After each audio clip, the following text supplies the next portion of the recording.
Good afternoon, good people. This Courtney with Before and After Cleaner Service. I hope you guys' day is going good. So I'm out here at the scrapyard again, brought another load. In the last previous video, I was showing you guys how the economy is starting to have an effect on, business owners, young business owners that's getting out here, entrepreneurs and stuff like that that's getting out here trying to do their business. It's been pretty tight for the last couple of weeks, especially this week alone. It's just been kind of hard with doing business. It's because of the simple fact of the economy. I don't know if the rumor of the wars. I'm not saying that's the actual case, but just with this economy alone, with everything going up, the gas prices and the economy in the slump or whatever, a lot of people are trying to find ways to make side income, away from their job, or just trying to find a hustle just to make income all together. So a lot of people getting out here trying to learn how to do scrap metal. I had some people on my page just ask me, how you got started and stuff like that. The thing about it is they, a lot of people coming out here getting started and then they having a hard time keeping afloat. So I just want to give you guys advice how I got started. So this is how I got started. I end up, I started with a minivan. You know what I mean? You can start with a car.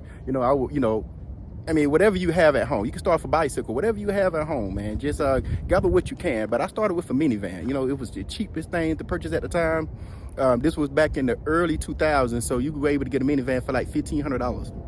And I took the seats out the minivan, the family minivan. I took the seats out of it. And to make a long story short, I started with the minivan, I took the seats out of it, and then I started putting scrap metal inside of it. I laid some tarps down, laid some tarps in the inside of it, and I started putting my scrap metal inside there. And then what I would do, on the weekend, once the weekends came, I pulled the tarp out of it, and then what I would do was put the seats back in it, and then if the family had to go somewhere.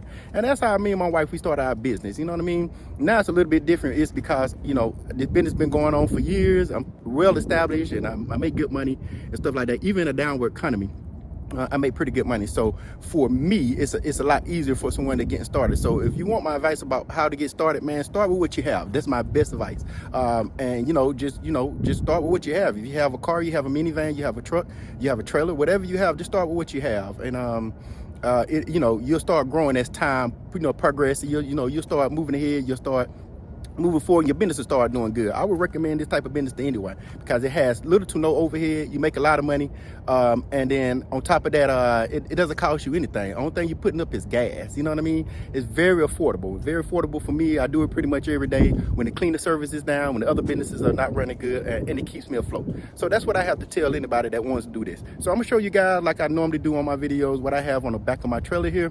Show you guys what I have today. It's a pretty decent load. I weighed in at 7,500 pounds. So that's about 1,400 pounds. So it's a pretty decent day. So I'm gonna show you guys what I have, and I'm gonna show you guys the scrapyard, how things are slow due to this economy, and everyone is taking a hit. So let me show you guys what I have. Okay, look here. Let me show you guys. I got some.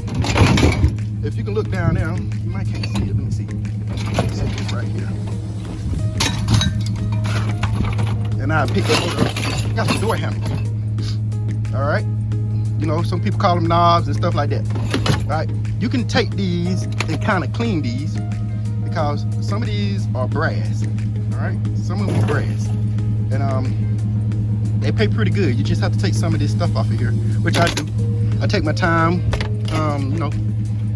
pulling some of the stuff off of there as well. Some of these, now that was aluminum right there, so that's a different thing. I got the carpet right here. Take the motor off the lawnmower. Got a motor inside here. I'm gonna break off these little motors right here. These motors really don't pay that much. If you throw these out, you're doing yourself more of a service than breaking them down. But if you get a lot of them, then that's when it pays. And that's the point of it, is to stack them up in my backyard every month. So at the end of the month, I can bring a lot of them, and that's what I recommend if you're gonna get out here and do scrap metal. Just kind of make you an area within your backyard if you have one. Or whatever, you can make one that get you a few totes and stuff like that. And when you break this stuff down, or when you get this stuff, you can break this stuff down. These motors and stuff like that will be beneficial in the long run because it brings in an extra check. So let's say, for instance, if everything is slow when you're out here trying to scrap metal, these little motors here will pay you, and it'll help you out. So refrigerator in the back. You can walk around on this side right here. Show you guys I have a refrigerator in the back that has a little motor at the bottom of it. You can take these motors out. Carpers, you can take these wires out as well and stack these wires up. I cut these. I got some cutters. I just cut these and put them in a pile as well. This motor here pays pretty good. One right here, and this here is turned on this side, so I can't show you guys, but inside this back area right here, it's like a coil inside here.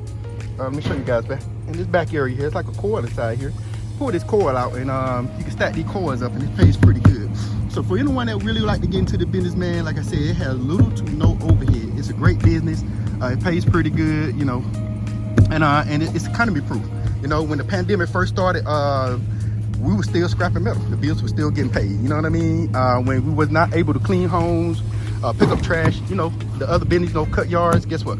We was out here scrapping metal, and we were still able to keep our business afloat and stuff like that. So it's real easy business, and you know, some cords on the back inside here. You know, it's just a lot of little stuff. You can open this up, washing machine, sometimes find money inside of them, you know, and stuff like that. And this here, little piece of brass, throw into the pile and stuff like that. So yeah, that's pretty much it. That's pretty much what I have for today. You know, today is Friday. Pretty cool out here in Georgia. This is pretty much it. This is the scrap yard. See, once again, you know, I got somebody else out here with me today. But if you look, employees over there, you guys can't see them, but they over there in the background. They just chilling, because guess what? There's not a lot of scrap metal out here. Scrap metal on this side, but when you come on this side over here, this yard normally is filled with scrap metal. You know, scrap metal from one end to the other. But if you look now, majority of the yard is empty. So it's pretty much how it is with this economy right now. And so people are taking a toll on people. So it's pretty much it, guys. You know, you guys enjoy your day. I'm gonna get this stuff offloaded, you know, remove these motors and stuff like that, and get my day going, you know, and finish up so I can go home and enjoy time with the family for the weekend. So you guys enjoy your weekend. I'll holler at you later. Peace.